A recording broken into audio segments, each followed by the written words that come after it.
السلام عليكم ورحمة الله، كي دايرين؟ لاباس عليكم؟ نتمنى من الله تكونوا بخير وعلى خير بصحة جيدة. اليوم غنشارك معكم التريد بالقمح الكامل بزيت العود. كيجي واحد التريد اللي هو زوين، مشاركه معكم شحال من مره لكن تحت طلب صديقات كتار قلت نعاود وقيلا ما فهموش الشرح ديالي في الفيديو السابق. نبداو هنا على بركة الله. بسم الله الرحمن الرحيم، اللهم صل وسلم على سيدنا محمد.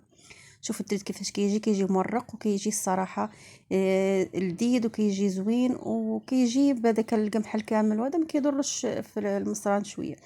نبداو هنا على بركة الله. انا هنا خديت اناء، درت فيه المكونات، ويلا شعلت الكاميرا لقيتها طفات. يلا غنبدا نسجل، لقيتها طفات، كبيت المقادير عاد لقيتها. هذا المهم عندي هنا 500 غرام ديال دقيق الكامل اللي هو بالنخاله ديالته، غربلت النخاله حيتها. عندي 600 غرام ديال السميد الناعم سامولينا اللي هو الفينو، وعندي الفورس كيلو صافي، وعندي كاس ديال زيت الزيتون او زيت العود. وهنا الزعفران الحر ذوبته في الماء طايب وكبيته فوق الخليط، وعجنت العجين وشويه ديال الملح بطبيعه الحال، وعجنت العجين ديالي تا يعني كيبغي عليك مزيان. خليته يرتاح واحد 3 سوايع 4 سوايع، خدت فيه القمح الكامل كيبغي يرتاح حتى تحسوا به. شوفوا كيفاش طالق الخيط صافي. هنا كناخذ العجين ديالتي كنقطعها كويرات صغيورين قد البيضه، يكونوا غير صغيورين. كنديرهم في اناء فيه شويه ديال الزيت باش ما يديروش القشره، وضروري خصكم تغطيوه ببلاستيكه، وكنخليوهم يرتاحوا. هانتوما شفتوا كويرات كيكونوا غير صغيورين حيتاش كتورق بزاف. صافي هنا درتهم كاملين في هذا الاناء هذا. انا ما درتش كلشي، درت غير بالجزء باش ما ترخاش لي عجينه بزاف. كنبدا هنا نورق.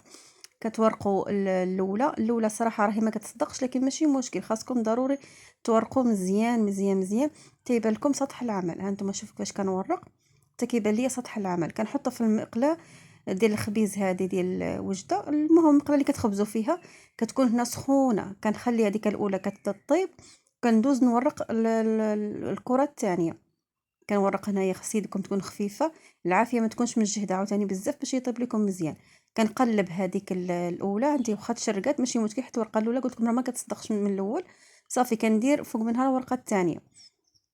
صافي من بعد كنقلب وكندير هذه الورقه بحال ما هكا، وانا مستمره يعني نقلب ونحط الورقه، نقلب ونحط الورقه. انا هنا من كنبغي نحيدهم كنزيد نطيبو شويه، ما كنخليش غير في هذاك هذاك يعجبني التريد يكون طايب شويه، كيجي يحسن وما كيجيش معجن وتا ما كيضرش. ها انتم شفتوا كنبقى نقلب وهما كيزيدوا يطيبوا، وانا كنقلب هما كيزيدوا يطيبوا بحال ما هكا.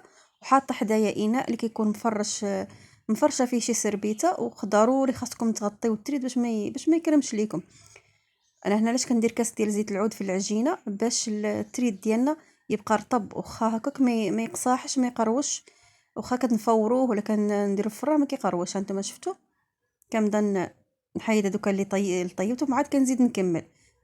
كنبقى مستمره حتى كنكمل التريد ديالي كامل. هانتوما شفتوا صافي. هنا من بعد ما كملته وهنايا سخون.